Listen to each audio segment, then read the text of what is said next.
Bem-vindos ao Café e Vademecum. Este é o nosso episódio 04 de Direito Constitucional e hoje vamos nos aprofundar na teoria geral dos direitos fundamentais. Um tema absolutamente central, né? Totalmente. O nosso objetivo aqui é analisar as diversas teorias sobre a eficácia dos direitos. Porque assim, não basta só conhecer os direitos. O crucial é entender como e principalmente quando eles se aplicam. Exatamente. Seja na relação com o Estado, ou até mesmo, e aí que o debate fica bom, nas relações entre particulares. Pois é, e essa análise é essencial para qualquer prova de direito constitucional. É um ponto que sempre cai. Com certeza, compreender essas teorias é o que permite solucionar as questões mais complexas. É saber identificar os limites e as possibilidades de aplicação dos direitos fundamentais no nosso ordenamento. Ok, então vamos. Vamos desempacotar isso. Para começar, a gente pode falar das três principais vertentes da eficácia. Isso, as três dimensões. A primeira, a mais clássica de todas, é a teoria da eficácia vertical. Perfeito. A ideia original, a função primordial dos direitos fundamentais. Que é basicamente a aplicação desses direitos na relação entre o Estado, que está numa posição de superioridade, e o particular, de cima para baixo. Exato, por isso vertical. A origem histórica é essa. Os direitos fundamentais nasceram como um instrumento de limitação do poder estatal, uma forma de proteger o indivíduo do poder absoluto do soberano. Certo. Mas aí é que a discussão começa a ficar mais complexa, porque o mundo não é só Estado versus particular. Definitivamente não. E isso nos leva à teoria da eficácia horizontal, também chamada de privada ou externa. É aqui que a doutrina moderna realmente se debruça, entre particulares, entre iguais, em tese. Em tese, sim. O que é fascinante aqui é que essa teoria reconhece uma coisa muito real. As violações de direitos fundamentais não vêm só do Estado.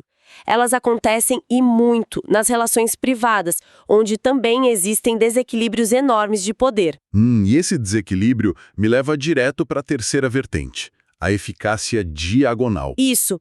Ela é como uma subespécie, um refinamento da eficácia horizontal. A característica dela seria, então, a aplicação em relações privadas que são marcadas por uma desigualdade muito acentuada, como as relações de trabalho, por exemplo. Exatamente. O termo diagonal é genial porque ilustra perfeitamente essa simetria.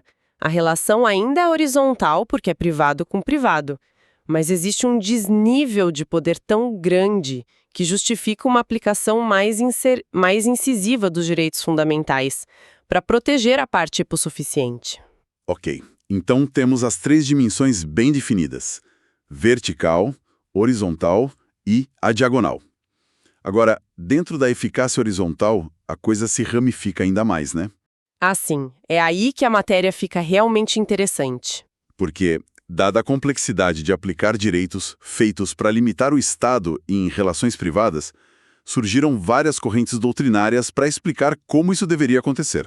Diferentes respostas para o mesmo problema, basicamente. Vamos começar pela mais restritiva de todas, então, a teoria da ineficácia horizontal. A posição mais purista, digamos assim. Ela tem origem nos Estados Unidos e o postulado central é bem simples. Direitos fundamentais só se aplicam na relação Estado-particular. Ponto. Isso. Mas essa visão levanta uma questão importante e, na verdade, bem problemática. Que seria? A doutrina do state action, porque a rigidez dessa teoria criava um vácuo de proteção. Então, a Suprema Corte americana precisou criar um mecanismo para contornar isso. Eles passaram a equiparar certos atos privados a atos estatais. Ah, entendi. Então, mesmo o ato sendo de um particular, se ele tivesse características de um ato público, a proteção dos direitos fundamentais poderia incidir. É uma mitigação da regra. É uma mitigação, exatamente. Foi a solução que eles encontraram para não deixar violações graves sem resposta. Certo. Agora vamos para o extremo oposto do espectro. A teoria da eficácia horizontal direta. Sim, a que defende a aplicação sem intermediários. Na teoria da eficácia horizontal direta, os direitos fundamentais se aplicariam diretamente às relações privadas, sem precisar de uma lei no meio do caminho. Exato. A norma constitucional teria força por si só para regular a relação entre duas empresas ou duas pessoas. Mas aqui tem um ponto crucial. A aplicação direta não acontece com a mesma intensidade que nas relações verticais. Ah, claro.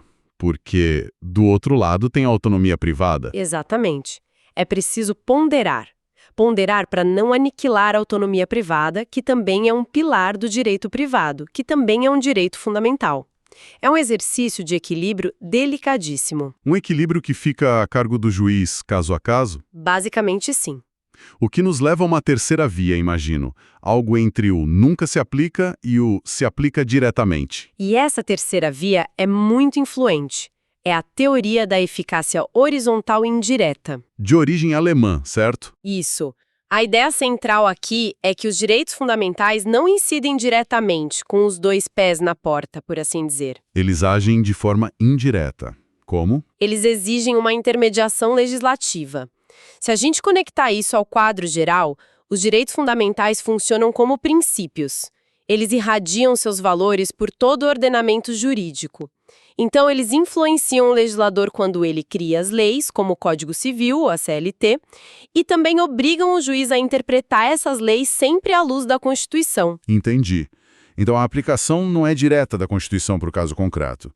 A Constituição influencia a lei e a lei resolve a relação privada. É uma mediação. Perfeitamente. A aplicação é imediata ou indireta. A Constituição molda as ferramentas, em vez de ser a ferramenta em si. Isso parece criar um sistema mais previsível, mais seguro juridicamente. Sim, esse é um dos grandes argumentos a favor dela. Mas se o legislador for omisso, se surgir uma situação nova e não tiver lei, a parte ficaria desprotegida. Essa é a grande crítica. E essa lacuna é o que a última teoria tenta resolver. A teoria integradora, de Robert Alex. Que seria uma síntese das anteriores. Exatamente. Uma solução que busca integrar as abordagens direta e indireta. E como ela funciona na prática? A proposta de Alex é bem elegante. Primordialmente, a aplicação deve ser indireta, por meio da lei. Esse é o caminho preferencial, a regra. Ok, o legislador tem a primazia. Sim.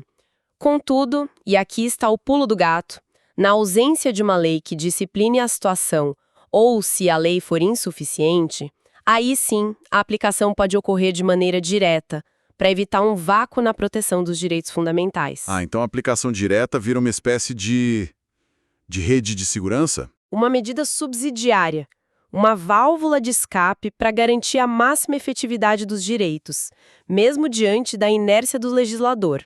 Então, para a gente amarrar tudo isso, o que tudo isso significa na prática para o estudante de concurso? Significa entender o mapa da matéria. Certo.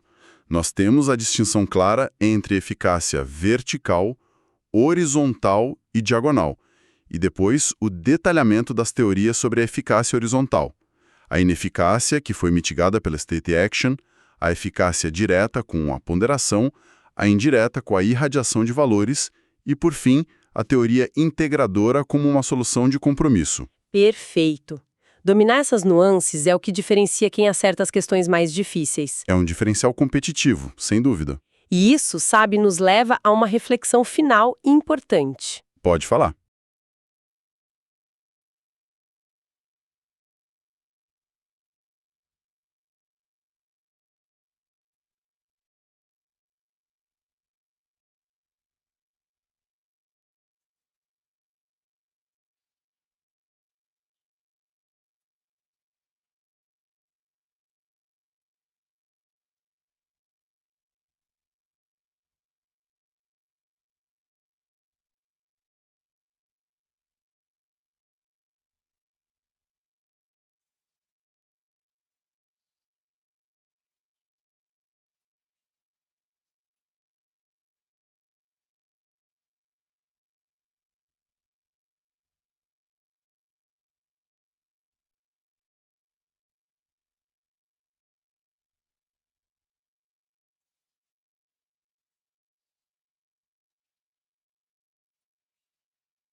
A primeira pessoa que vem à minha mente foi uma tia minha, que já faleceu.